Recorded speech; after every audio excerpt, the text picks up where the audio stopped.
Hi everyone. So today we're going to learn about a globular protein that is myoglobin. So myoglobin is a type of a globular protein which has a tertiary structure.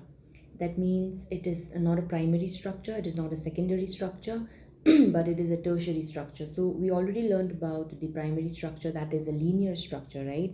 So whenever we talk about a primary structure, it's a linear structure. And when we talked about the secondary structure, the structure was kind of, it could be a helical structure, or it could be, a beta pleated sheets. So these are the things that we studied in our previous class, right? Now, um,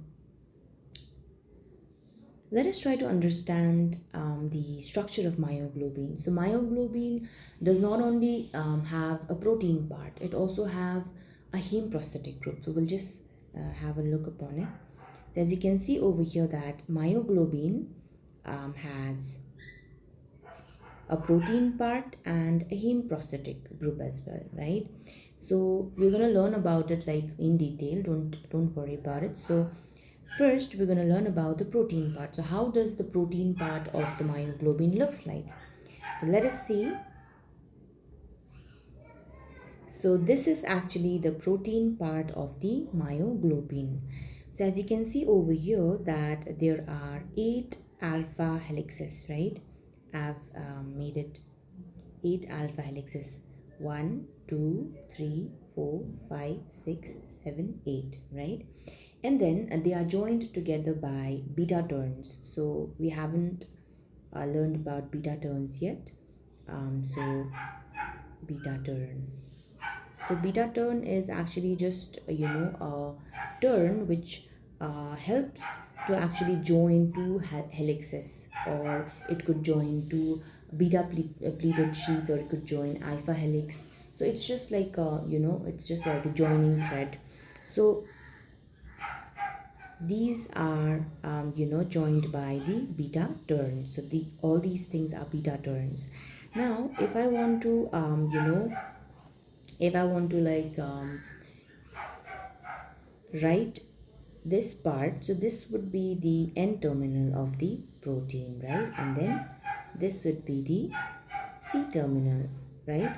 Now you must be wondering that what could be what would we name these 8 helices, like the 8 alpha helices? So we have names for each and every helices.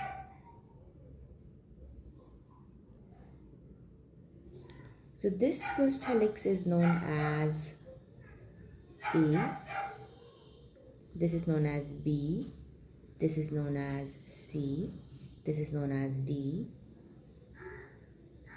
E, this is F, this is G, and then H. So as you can see over here that all these 8 helices are known as A helix, B, C, D, E, F, G, H. Now you must be wondering what exactly are these these.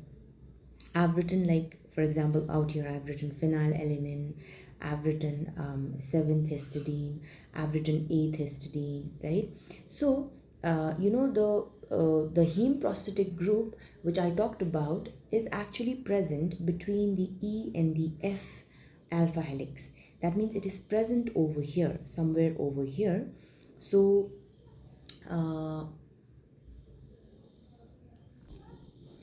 so now we have this alpha helix, and then all these numbers of amino acids given in a particular place. So we call this as E7 histidine.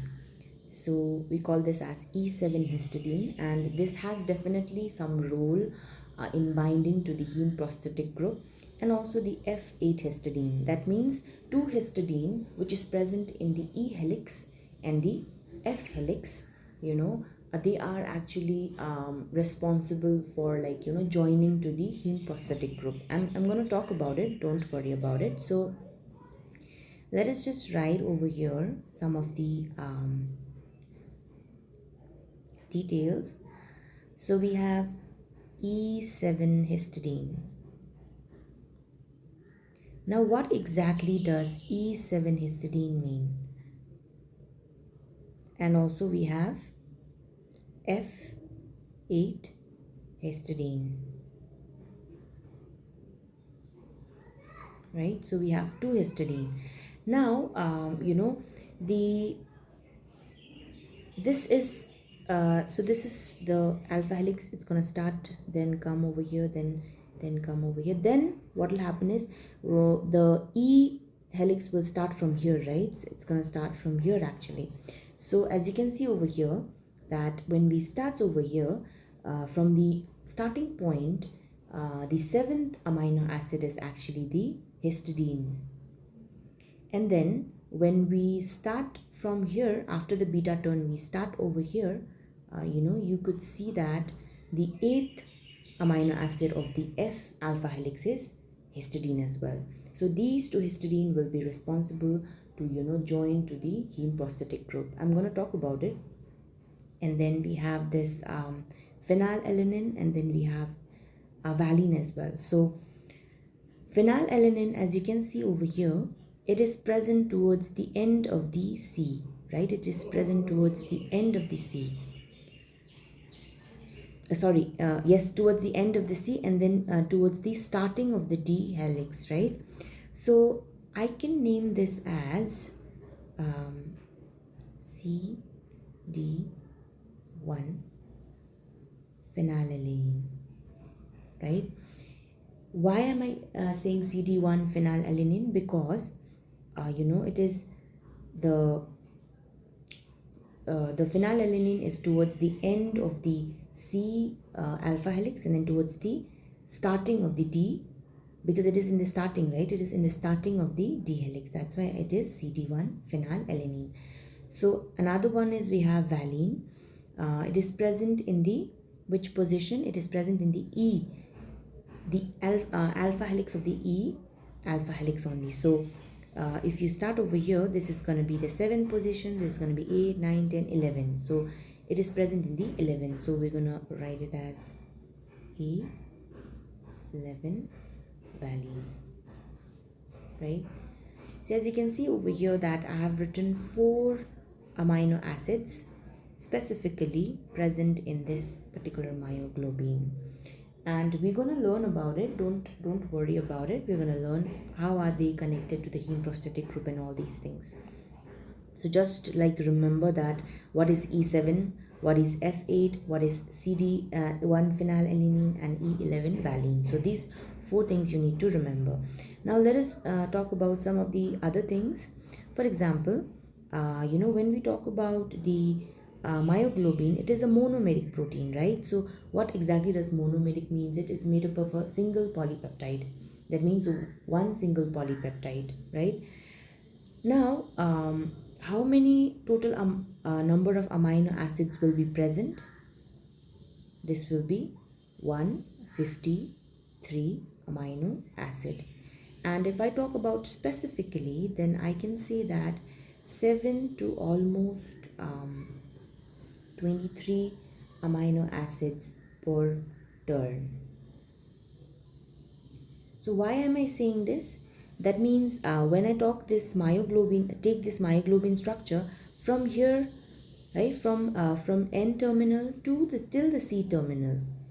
Till the C terminal, how many amino acids are present? 153. And then in each turn, that means in each turn, how many amino acids will be present?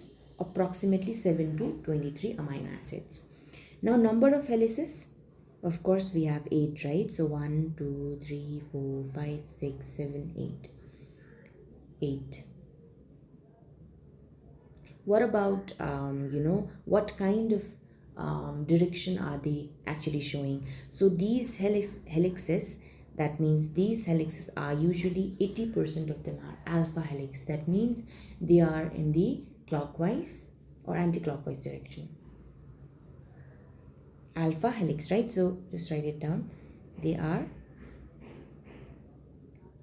alpha helix. Sorry, not 80% of them are alpha helix. All of them are alpha helix, but then when we talk about the direction, they are right-handed. That means they are usually anti-clockwise direction. Okay. Okay. um, so now we understood the structure of myoglobin, right? And we're just gonna see how does the heme prosthetic group look like, and then what exactly is the heme prosthetic group, and then how are they connected to these this histidine, this particular histidine, this histidine, and this histidine, right? And then we're going to learn about it. So let's just see. So when we talk about the heme prosthetic group, there is an iron, iron which is present in the center, and then there are four pyrrole rings which are connected with the iron. Okay, so this is actually the one that I've shown is the ferrous state of iron. That means the ferrous state of iron is able to bind with 6 ligands. So I'm just going to write it down. It's going to bind with 6 ligands, right? And then about the ferric state, the iron is going to bind with 5 ligands. Now the reason why I'm writing these ligands is because sometimes what happens is, so sometimes what happens is the iron might be able to bind with 6 molecules, and then sometimes it's only able to bind with 5 molecules, which makes it a different, which contributes to its conformational structure a bit, and then it changes a bit. So let's just see about it. So now we have this particular iron, right? So we have this heme prosthetic group. So towards the so how many bonds are being made with the pyrrole? 1, 2, 3, 4, right? Now the 5th bond will be with the histidine. So you remember I talked about the histidine F8, right? So from the F alpha helix, the 8th histidine will be contributing to having a coordinate bond with the iron. Now let us see which is the 6th bond. The 6th bond is actually formed with an oxygen. So we all know that oxygen is like, it's going to be like this, right? Now this oxygen, the other oxygen is able to form a hydrogen bond with, it's going to form a hydrogen bond with the E7 histidine. The reason why it's forming a hydrogen bond is because, the histidine has an amino group present in the ring structure, right? So it is going to form a hydrogen bond. So this is a hydrogen bond. I'm just going to write it down. It's a hydrogen bond, right? So as you can see over here that the iron structure is forming how many bonds? 6 bonds, right? So 4 with the pyrrole rings, and then 5th one with the histidine. Then we have the 6th one with the oxygen. And then if you see over here, when we look the structure of a myoglobin from a different from this part, specifically from this area, we can say that this histidine will come closer to our eyes, right? So we can call this histidine as proximal. And then we can call this histidine, that is like, it's going to be away from our eyes, right? So it's going to be the distal histidine. And another information that I want to give you is that this histidine, E7 histidine, is also known as the 64th histidine. I'm going to talk about it. So it's going to 64th histidine. And then this histidine is also known as the 98th histidine. Now the reason why I've written 64 and 98 is because you know, when we count from here, when we count from here, you know, from here, from A to E, it's going to be the 64th histidine, right? And then when we count from the E, like starting from the E helix only, then it's going to be the 7th histidine, right? And then similarly with the F8 histidine also, if I count from here, you know, it's going to be the 98th histidine. And then if I count only from starting from here, then it's going to be the 8th histidine. That means it all depends upon, you know, where the exact counting is starting from. So I hope you're able to understand what exactly do I mean. So this is going to be the proximal histidine, because I'm going to look like from this side, right? I'm going to look from this side. So it's going to be the proximal, and then this is going to be the distal histine. And this will actually be the structure of the myoglobin, which will be attached to the heme prosthetic group. Now let us try to see the bond which are present in the tertiary structure. So when we talk about the bonds, specifically there is peptide bond, hydrogen bond. So peptide and hydrogen bond were present in the, peptide was present in the primary, and then peptide and hydrogen bond was present in the secondary. Now when we talk about tertiary, peptide, hydrogen bond, ionic bond and disulfide bond is also being present in the tertiary structure. Okay, so we all know that disulfide bond is formed between amino acids which contains a thiol group. For example, cysteine, right? So cysteine can form a disulfide bond only if it is present in the amino acid. Okay, now let us try to see the book diagram. So as you can see over here, this is the iron group, right? This is the iron, and then we have these pyrrole rings, 4 pyrrole rings, and then we have the 93rd we have the 93rd histidine. Okay, so I just got a little bit confused over here. It is actually 93rd. I wrote 98. Sorry about it. Please just correct it. I'm just gonna write it. I'm just gonna correct it. So it's actually 93rd. Okay, it's not 98th. It's 93rd. Over here also, if I have written,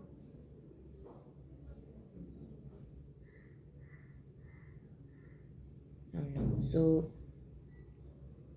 that is the only correction that needs to be done. Rest is the same. So you know, the histidine, so the histidine is actually the 93rd position. So I'm just going to show you. Suppose this is the iron group, right? So this is the iron. Which iron? This is the ferrous iron, right? Which has an oxidation state of 2+. Now let us just see over here. We have 2 pyrrole rings, pyrrole, and then over here as well, the blue ones specifically, pyrrole, and then pyrrole, right? Then we have an oxygen. I'm just going to use another color. So we have an oxygen over here, right? And then this oxygen is bound to another oxygen. And then, you know, this oxygen is creating a hydrogen bond with the histidine. Which histidine? The distal histidine, that is the 64th histidine, right? And then when we see over here, this ferrous is also having, so this is like the first bond, right? We have the first bond, second bond, third, fourth, fifth, and then now sixth, right? So this is going to be the proximal histidine. Okay, so you're just having a look in the heme prosthetic group, but then when we talk about the this distal histidine and the proximal, the myoglobin is situated somewhere like this. Okay, so now let us see what is exactly the structure of histidine. So I've just drawn it so that you could just have like a clear view about what exactly does histidine look like. So this is actually the structure of histidine, right? So I've drawn it like in a simple manner. I have drawn like the alpha backbone. So yeah, the alpha amino acid backbone, and then this is actually the R group. So with this amino group, the uh, the heme prosthetic group will be forming the coordinate bond. So now I just want to give you a small importance. So this is usually helpful for the storage of oxygen, and then whenever we talk about myoglobin, these are usually present in our muscle cells. So these are very helpful in the storage of oxygen. So I hope you're able to understand how does the structure of myoglobin looks like, and then how does a heme prosthetic group attaches with the globular protein. And then one more thing is that only one heme prosthetic group will be present, that also where between the E and the F uh, alpha helix.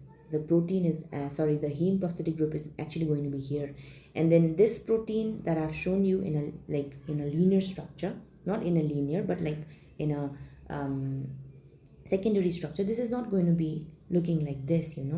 It's gonna like fold, and then it's gonna create hydrogen bonds, it's gonna create disulfide bond, ionic interaction, and it's not gonna look like this. This is just a simple explanation of how things could be explained. But you must remember that the heme prosthetic group present here is only one in number, and then it is between the E and the F alpha helix.